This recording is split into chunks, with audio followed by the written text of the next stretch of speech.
نحمده ونصلي على رسوله الكريم اما بعد فاعوذ بالله من الشيطان الرجيم بسم الله الرحمن الرحيم رب اشرح لي صدري ويسر لي امري واحلل عقدة من لساني يفقهوا قولي. معزز ناظرین، السلام علیکم ورحمۃ اللہ وبرکاتہ۔ پہلی بات یہ جان لیجئے کہ اسلام کے معاشی نظام ایک نہیں دو ہیں۔ ایک اس کا معاشی نظام ہے روحانی سطح پر، اور دوسرا ہے جو کہ قانونی سطح پر ہے۔ اور بھی بعض معاملات میں ہمیں معلوم ہوتا ہے کہ روحانی تقاضے اور قانونی تقاضے بسا اوقات ایک دوسرے سے ٹکراتے ہیں۔ مثلا اگر آپ کو کوئی تھپڑ مارے خام خواہ بلا جواز، تو آپ کو حق پہنچتا ہے کہ آپ بھی جواباً اسے تھپڑ رسید کریں۔ ظاہر بات ہے یہ اسی صورت میں ہوگا کہ آپ میں اس کی طاقت ہو، ہمت ہو، جرت ہو، تو آپ انتقام لے سکتے ہیں۔ لیکن اگر آپ میں طاقت ہے، ہمت ہے، جرت ہے، انتقام لے سکتے ہیں، تب آپ کے سامنے دو آپشن ہیں، چاہے تو انتقام لیں اور چاہے تو معاف کر دیں۔ اگر آپ معاف کرتے ہیں تو آپ کو ایک روحانی ترفع حاصل ہوگا، ایلیویشن، اسپرچول ایلیویشن، جو آپ کی ذات کے لیے بہتر ہے۔ لیکن سزا دینا یا انتقام لینا، جسے ہم قصاص کہتے ہیں، معاشرے کے لیے وہ ضروری ہے، ورنہ یہ کہ مجرموں کی ہمت افزائی ہو جائے گی۔ جس شخص نے آپ کو آج تھپڑ مارا ہے وہ کل کسی اور کو بھی مارے گا، لیکن اگر جوابی تھپڑ اسے لگ جائے تو اسے ہوش آ جائے گی۔ تو گویا کہ یہ دو نظام جو ہے ایک دوسرے کے مخالف ہیں، ایک دوسرے سے متضاد ہیں۔ اسی طرح اسلام کا جو معاشی نظام ہے وہ روحانی سطح پر کچھ اور ہے، قانونی سطح پر کچھ اور ہے۔ روحانی سطح پر اسلام کے معاشی نظام کے چار بنیادی پلرز ہیں۔ نمبر ایک، یہ تصور کہ کائنات کی ہر شے کا مالک حقیقی صرف اللہ ہے۔ کوئی انسان کسی بھی شے کا مالک نہیں ہے، وہ اپنی ذات کا مالک نہیں، اپنے ہاتھ کا مالک نہیں، اپنے پاؤں کا مالک نہیں، یہ سب چیزیں بھی اس کے پاس اللہ کی امانتیں ہیں۔ اس پر اضافی جو کچھ ہے وہ بھی اللہ کی امانت ہے۔ این امانت چند روزہ دست باست، در حقیقت مالک ہر شے خداست۔ یہ چند چیزیں جو ہے یہ تو میرے پاس امانت ہے ایک وقت معین کے لیے، چند روزہ، باقی ہر شے کا مالک حقیقی تو صرف اللہ ہے۔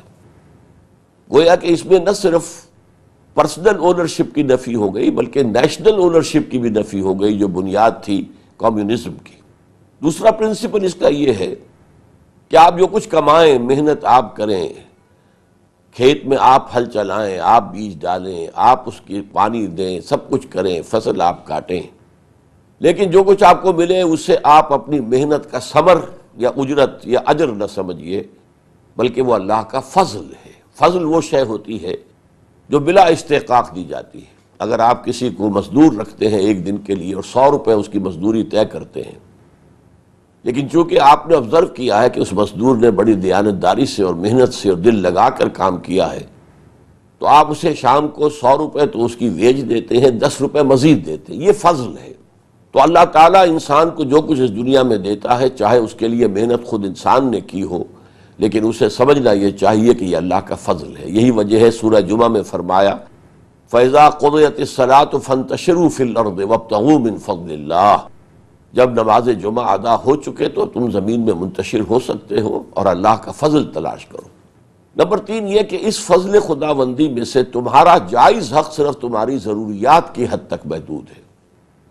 اگرچہ ضروریات کے لیے کوئی فاسٹ اینڈ ہارڈ رول نہیں بنائے گئے، بلکہ یہ ہے کہ جتنی بھی انسان میں روحانی ترقی ہوگی وہ اپنی ضروریات کو کم سے کم کرتا چلا جائے گا۔ اور چوتھا اصول کیا ہے کہ جو کچھ بھی تمہاری ضرورت سے زائد ہے وہ دے ڈالو، اللہ کے راستے میں دے دو، غریبوں کو دے دو، بیواؤں کو دے دو، یتیموں کو دے دو، یا پھر اللہ کی راہ میں خرچ کرو، اللہ کے دین کے پیغام کو عام کرنے کے لیے اور اللہ کے دین کو قائم کرنے کی جد و جہد کے لیے۔ یسألونک ماذا ينفقون قل العفو، اے نبی آپ سے پوچھتے ہیں کتنا خرچ کریں ہم اللہ کی راہ میں؟ آپ کہہ دیجئے دو بھی تمہاری ضرورت سے زائد ہے۔ ان چار اصولوں پر ایک پورا معاشی نظام بنتا ہے، اور نبی اکرم صلی اللہ علیہ وسلم نے اسی سطح پر اپنی زندگی گزاری ہے۔ آپ نے کبھی کچھ ریٹین نہیں کیا، جو آیا تقسیم کر دیا، دے دیا، اپنے پاس کبھی کچھ نہیں رکھا۔ اب آئیے قانونی سطح پر اسلام کا نظام کیا ہے۔ اس کے لیے پہلے ہی اصطلاح اگر میں آپ کو بتا دوں وہ highest and purest form of voluntary socialism کے مقابلے میں اسلام کا قانونی نظام جو ہے وہ ایک controlled and internally managed capitalism ہے. یعنی کیپٹلزم ہے اس معنی میں کہ نمبر ایک یہ کہ پرسنل اونرشپ لیگل لیول پر، قانونی سطح پر اسلام تسلیم کرتا ہے. You can own a house, you can own a car, articles of use. اس سے آگے بڑھ کر مینز آف پروڈکشن، آپ ایک دکان کے مالک ہو سکتے ہیں، کھیت کے مالک ہو سکتے ہیں، ایک کارخانے کے مالک ہو سکتے ہیں، فیکٹری کے مالک ہو سکتے ہیں، مالک ہیں. Ownership at the legal level وہ ایکسیپٹڈ ہے. پھر یہ کہ اس میں آپ کام کریں، محنت کریں، جد و جہد کریں، اور اس میں ایک کمپٹیشن ہو، ہیلتھی کمپٹیشن.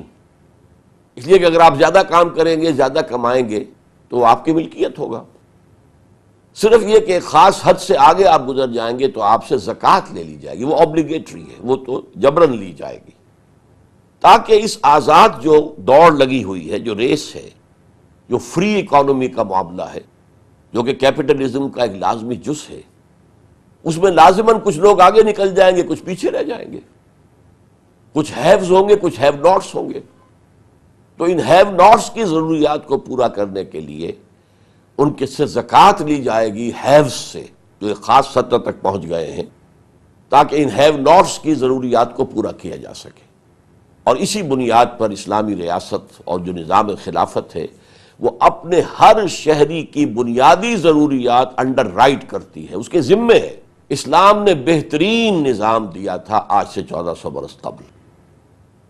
بہرحال یہ جو فری ہے، اکانومی ہے، مارکیٹ اکانومی ہے، پرائسز پر کوئی کنٹرول نہ ہو، یہ ڈیمانڈ اینڈ سپلائی کے اوپر طے ہو. اگر ڈیمانڈ زیادہ ہے، سپلائی کم ہے، قیمتیں چڑھ جائیں گی، چڑھنے دو. جو خرید سکتے ہیں خریدیں، جو نہیں خرید سکتے نہ خریدیں. اگر سپلائی زیادہ ہو گئی، ڈیمانڈ کم ہے تو قیمتیں گر جائیں گی، گرنے دو. تم اس میں خام خواہ کا جو ہے کوئی دخل اندازی مت کرو. اسی طریقے سے امپلائر امپلائی ریلیشن شپ ہے. اگر آپ کا امپلائی ٹھیک کام کرتا ہے ٹو یور سیٹسفیکشن، آپ کے اطمینان کے لیے کی حد تک، آپ اسے رکھیے، ریٹین کیجئے.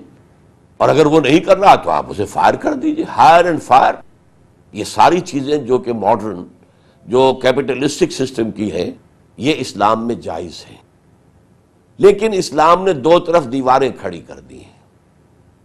ایک طرف سود حرام ہے، صرف پیسہ پیسے کو کھینچے بغیر کسی محنت کے، یہ حرام مطلق. اصل میں کسی بھی کاروبار کے لیے آپ کو کچھ کیپٹل بھی چاہیے، کچھ آپ کو محنت بھی کرنی پڑے گی، اور کچھ چانس پر بھی ڈیپینڈ کرے گا.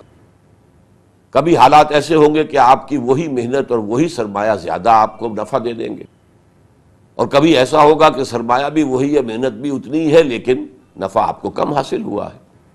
تو چانس کا ایلیمنٹ بھی رہتا ہے. تو اصل میں سود میں محنت کو نکالا گیا، پیسہ پیسے کو کھینچے، اور جوئے میں چانس کے اوپر سارا دار و مدار رکھ دیا، اس میں بھی محنت کوئی شامل نہیں، چانس ہے.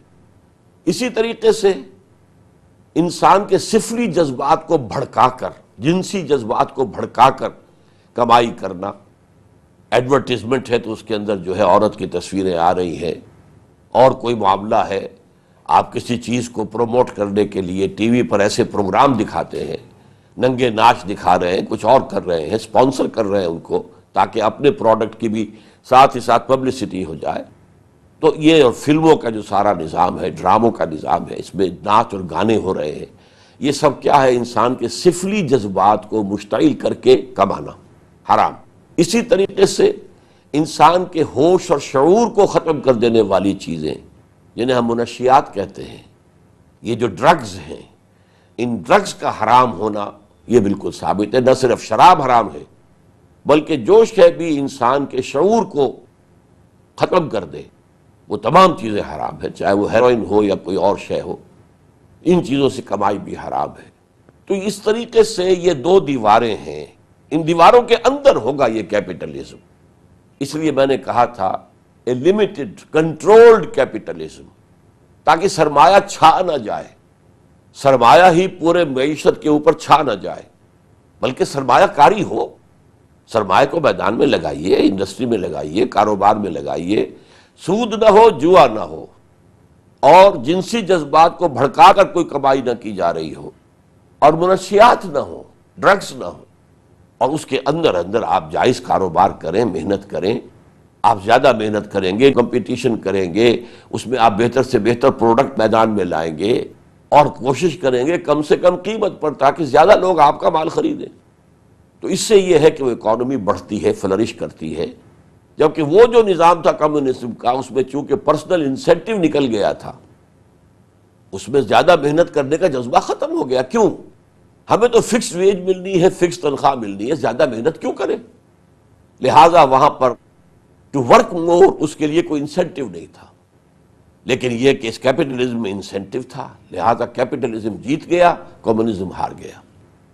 اسلام میں آپ نے دیکھا کہ ایک طرف کیپٹلزم ہے، فری اکانومی ہے، مارکیٹ اکانومی ہے، فورسز آف دی مارکیٹ کو مانا گیا ہے، ریٹس کو کنٹرول کرنا نہیں چاہیے، ریٹس جو ہے نارمل ڈیمانڈ اور سپلائی کے اوپر گھٹیں بڑھیں، چلنے دو۔ تو اسی طریقے سے آپ جتنے بھی انسینٹیوز ہو سکتے ہیں اور جن کی بنا پر اکانومک جو کیپٹلسٹک اکانومی گرو کرتی وہ سب ہیں، لیکن لمیٹڈ۔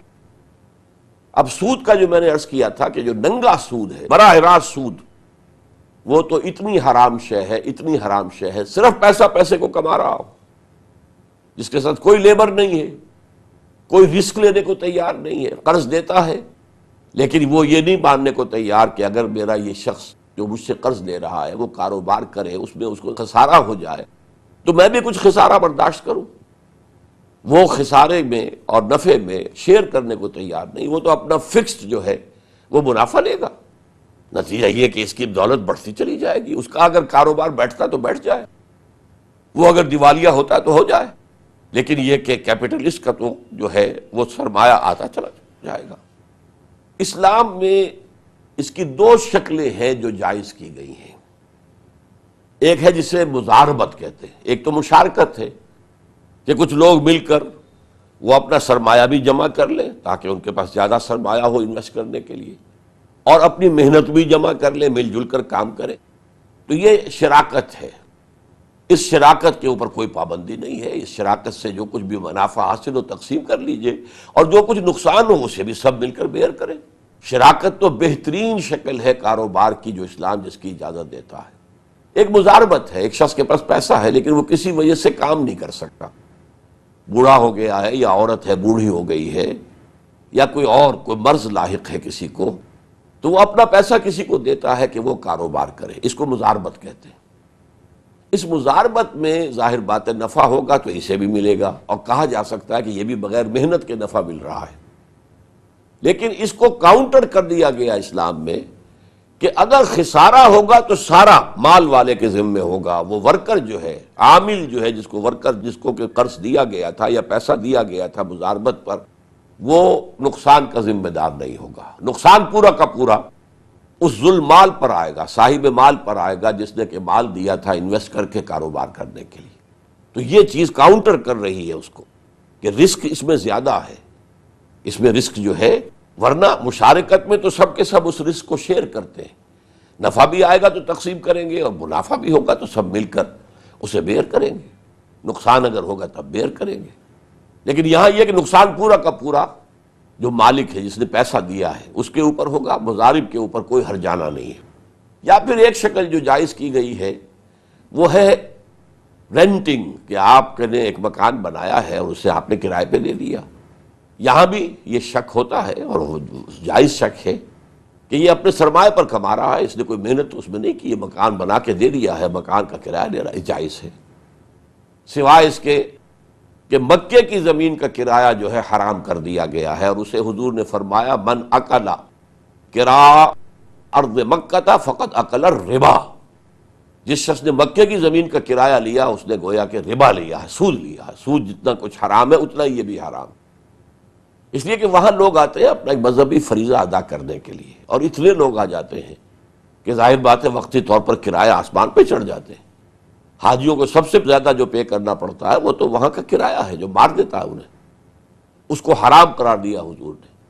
البتہ کرائے پر عام عمارتیں آپ عام گھر دے سکتے ہیں، اور اس میں کیا فرق ہے کہ اگر آپ نے 10 لاکھ کا مکان بنا کر اور اس پر آپ نے 1000-2000 روپے کرایہ لے لیا تو وہ ایک شکل ہے۔ اگر آپ نے 10 لاکھ کسی کو دیے اور وہ کاروبار کرتا ہے، اس کاروبار میں دونوں چیزیں موجود ہیں، نفع بھی ہو سکتا ہے، نقصان بھی ہو سکتا ہے۔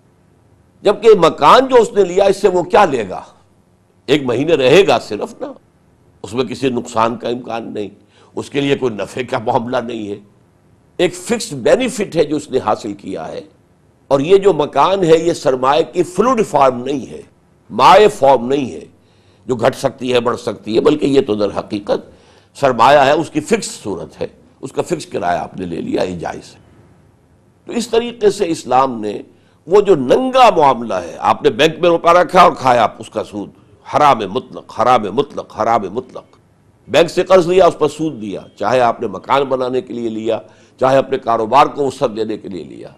کاروبار اتنا کرو جتنی پونجی تمہارے پاس ہے، اوور ڈرافٹ کیوں لیتے ہو، اوور ٹریڈنگ کیوں کرتے ہو؟ اسی طریقے سے اور بہت سی چیزوں کو حرام کیا گیا ہے کہ جس میں چانس کا پہلو زیادہ آ جاتا ہے، یا جس میں یہ کہ محنت کے بغیر کمانے کا پہلو زیادہ آ جاتا ہے۔ لیکن اصول جو مجھے آپ کو سمجھانا ہے وہ یہ ہے کہ لیگل لیول پر اسلام ایک کنٹرولڈ اور انٹرنلی مینیجڈ کیپٹلزم ہے۔ اس میں سرمایہ کاری، محنت، جد و جہد، اس میں کمپٹیشن، اس میں مارکیٹ فورسز، اس میں تمام چیزیں وہ ہیں کہ جن کی بنا پر کیپٹلزم جیت گیا اور کمیونزم ہار گیا۔ لیکن یہ ہے کہ اس کو کنٹرول کیا گیا ہے، سرمایہ کو چین کیا گیا ہے، اسے جو ہے پابند کیا گیا ہے، کچھ اس کے اندر جو ہے زنجیروں میں جکڑا گیا ہے۔ یہ جن جو ہے یہ پوری معیشت کے اوپر چھا نہ جائے کہیں۔ میں یہاں ذکر کر دوں کہ جب انسان نے کرنسی ایجاد کی تھی تو ایچ جی ویلس لکھتا ہے اپنی ہسٹری آف دی ورلڈ میں کہ انسان کو معلوم نہیں تھا کہ کتنا بڑا طوق اس نے اپنی گردن میں ڈال لیا ہے۔ اس سے پہلے انسان کی اکانومی کیا تھی؟ Barter system. ایک آدمی نے کھیت میں کام کیا، ہل چلایا، گندم پیدا کی ہے، ایک آدمی وہ ہے جس نے سوت کھاتا ہے اور پھر کرگے کے اوپر بیٹھ کر اس نے کپڑا بنا ہے۔ تو یہ ایکسچینج کرتے تھے، بھائی تم اتنی گندم مجھے دے دو، یہ 1-2 تھان کپڑے کے تم لے جاؤ۔ تو اس کے اندر کوئی جمع کرنے کا، کوئی سٹور کرنے کا، کوئی ہولڈنگ کا کوئی امکان ہی نہیں تھا۔ کتنی گندم آپ ہولڈنگ کر لیں گے، کتنا کپڑا آپ اپنے پاس رکھ لیں گے؟ لیکن جب کرنسی آ گئی، سونے کا اتنی مقدار جو ہے یہ اتنے 100 من گندم کے برابر ہے، اور سونے کی یہ ڈلی اتنے وزن کی اتنے 100 تھانوں کے برابر ہے، تھان کپڑے کے، کھدر کے۔ اب معلوم ہوا کہ اپنی تجوری میں اگر سونا رکھا ہوا ہے تو آپ اس کی بنیاد پر مارکیٹ کو مینیپولیٹ کر سکتے، زیادہ مال خرید لیں گے، مارکیٹ کے اندر جو ہے وہ قیمتیں چڑھ جائیں گی، اور آپ ریلیز کریں گے تو قیمتیں گر جائیں گی۔ اس کی بنا پر مارکیٹ مینیپولیٹ ہو جاتی ہے صرف اس وجہ سے کہ آپ نے ایک کرنسی ایجاد کر لی۔ اب ہوتے ہوتے کیا ہوا؟ پیپر کرنسی رہ گئی۔ پہلے تو کم سے کم کرنسی وہ ہوتی تھی جس کی اپنی انیشیل ویلیو تو کچھ تھی نا، انٹرنزک ویلیو۔ سونا ہے اگر 1 تولہ ہے تو اس کی یہ قیمت ہے، چاندی 1 تولہ ہے، 1 روپیہ جیسے ہوتا تھا 1 تولہ چاندی، اس کی قیمت انٹرنزک بھی ہے۔ پھر پیپر کرنسی آ گئی جس کی انٹرنزک ویلیو کچھ بھی نہیں، کاغذ ہے۔ جیسا کہ آپ نے سنا ہوگا کہ جب گلف وار ہوئی تھی پہلی، تو اس کے بعد جو درہم تھے عراق کے، وہ ردی کے بھاؤ جو ہے وہ تل کر بک گئے، ان کی کیا حیثیت رہ گئی؟ کچھ بھی نہیں، ختم ہو گئی، کرنسی 0 ویلیو ہو گئی۔ تو اب جو ہے اس کے لیے کم سے کم ابتدا میں یہ کیا گیا تھا کہ آپ جتنی کرنسی ایشو کرتے ہیں پیپر کرنسی، تو اس کے مطابق کم سے کم اتنا % اس کی قیمت کا سونا آپ کو رکھنا چاہیے اپنے پاس، اور اس پر لکھا ہوتا تھا کہ یہ ڈالر کوئی شخص اگر پریزنٹ کرے گا، اتنا تولہ جو ہے سونا وہ اس کے عوض حاصل کر سکتا ہے، وہ کلیم کر سکتا ہے کہ میرے یہ ڈالر ہے، مجھے گولڈ دو۔ اب وہ معاملہ بھی ختم ہوا، کوئی گولڈ کی بیکنگ نہیں رہی، اور کوئی بینک جو ہے پابند نہیں ہے، کوئی حکومت پابند نہیں ہے کہ وہ آپ اگر $100 کا نوٹ ان کے سامنے رکھیں کہ یہ میرا سونا مجھے دے دو، وہ نہیں ملے گا۔ گورنمنٹس اور بینکس اس کے پابند نہیں۔ تو یہ ہوتے ہوتے کمپلیکیشن ہو کر اس معاملے کے اندر وہ انتہائی تباہ کن قسم کی اکانومی اس وقت دنیا میں ہے، اور خاص طور پر سٹاک ایکسچینج جو ہے وہ تو گویا کہ کسی اکانومی کو اٹھانے اور گرانے کے اندر بہت بڑا ایک فیکٹر ہے۔ آپ کسی چیز کے حصص خرید لیجئے خرید لیجئے خرید لیجئے خرید لیجئے، اس کی قیمت بہت اونچی ہو جائے گی، ایک دم ریلیز کر دیجئے وہ زمین میں بیٹھ جائے گا۔ اور آپ کو معلوم ہے کہ اسی طریقے سے East Asian countries, South East Asia کی کنٹریز میں سے کئی کی اکانومی کو بٹھا دیا گیا۔ ایک شخص اس نے پلان بنایا اور اکانومی ختم ہو گئی۔ اس حوالے سے اسلام کا نظام میں پھر دہرا رہا ہوں کہ ایک نظام روحانی ہے، ہر شے کا مالک اللہ ہے، ہم صرف امین ہیں، امانت دار ہیں، کسٹوڈین ہیں، ٹرسٹیز ہیں، اور جو کچھ تمہیں دنیا میں ملتا ہے چاہے تم نے کتنی ہی محنت کی ہو وہ اللہ کا فضل ہے، تمہاری محنت کا ثمرہ نہیں ہے۔ نمبر 3، جو کچھ ملا ہے اس میں تمہارا جائز حق صرف تمہاری ضروریات کی حد تک ہے، اگرچہ ضرورت کو وہاں پر ڈیفائن نہیں کر دیا گیا، ہارڈ اینڈ فاسٹ رول نہیں ہے، یہ آپ کا والنٹری ہے کہ اتنی ضرورت آپ اپنی کم کرتے ہیں۔ اور چوتھے یہ کہ جو کچھ اس کے سوا ہے وہ اللہ کی راہ میں دے دو، غریبوں کو، مسکینوں کو، یا اللہ کے دین کی اشاعت اور اس کے اقامت کی جد و جہد میں۔ اب یہ نوٹ کر لیجئے کہ اسلام کا جو اکنامک سسٹم لیگل لیول پر ہے، وچ از اے کنٹرولڈ کیپٹلزم اور انٹرنلی مینیجڈ بائی زکوٰۃ، یہ جو کیپٹلزم ہے کسی معاشرے میں ہو، لیکن اس میں روحانی لیول کے اوپر کوئی بھی لوگ نظر نہ آئے تو وہ نظام مؤثر نہیں رہے گا۔ کوئی نہ کوئی لوگ ہر معاشرے میں ایسے رہنے چاہیے، اور لوگ دیکھتے تھے کہ اصل عزت ان کی ہے، سرمایہ داروں کی نہیں ہے۔ وہ بات نہیں تھی چینج آف ویلیوز کہ ایک شخص دولت مند ہونا چاہیے، چاہے اس نے ہیروئن کی وجہ سے دولت کمائی ہو، سمگلنگ کی وجہ سے کمائی ہو، بلیک مارکیٹ کے ذریعے سے کمائی ہو، جوئے سے کمائی ہو، کسی شے سے کمائی ہو، عزت جو ہے وہ دولت مند کی ہے، نہیں۔ ایک ایسا معاشرہ جس میں اصل عزت، لوگوں کا احترام، لوگوں کا ادب، لوگوں کی طرف سے تعظیم ہوتی ہو ان کی، کہ جو اس روحانی سطح پر زندگی گزار رہے ہیں، تو یہ لوگ پیس میکرز بن جاتے ہیں۔ سوسائٹی کے اندر ویلیوز وہ سیٹ کرتے ہیں، لوگ ان ویلیوز کی قدر کرتے ہیں، ان کو فالو کرنے کی کوشش کرتے ہیں، تو اس سے ایک بیلنس قائم ہوتا ہے کہ وہ کنٹرولڈ کیپٹلزم بھی زیادہ مضر نہیں رہتا، بلکہ وہ مفید بن جاتا ہے انسینٹیو دے کر پروڈکشن کو بڑھانے کے لیے۔ اللہ تعالی ہمیں توفیق دے کہ دنیا کے کسی ایک سائزیبل ملک میں یہ نظام معیشت قائم کر کے دنیا کو دکھا سکے کہ اکنامک جسٹس جو ہے در حقیقت اس نظام کے تحت دنیا میں آ سکتا ہے، وہ نہ کیپٹلزم کے ذریعے سے ممکن ہے، اور خاص طور پر اب جب کہ وہ کیپٹلزم گلوبلائزیشن کی طرف جا رہا ہے تو یہ گویا کہ سرمایہ داری اور سرمایہ کاری اور کیپٹلسٹک نظام جو ہے اب وہ گلوبل ہونا چاہتا ہے۔ اس کے مقابلے میں اگر اسلام کا نظام نہ آیا تو نوع انسانی بہت بڑی بدبختی سے دوچار ہو جائے گی۔ اقول قولی ھذا واستغفر اللہ لی ولکم ولسائر المسلمین والمسلمات۔ یا الہی اکتب لنا نصیب علی بلدی محبوب والدین علی بلدی المحبوب والدین زاد وشدید والبعد كوين على بلد المحبوب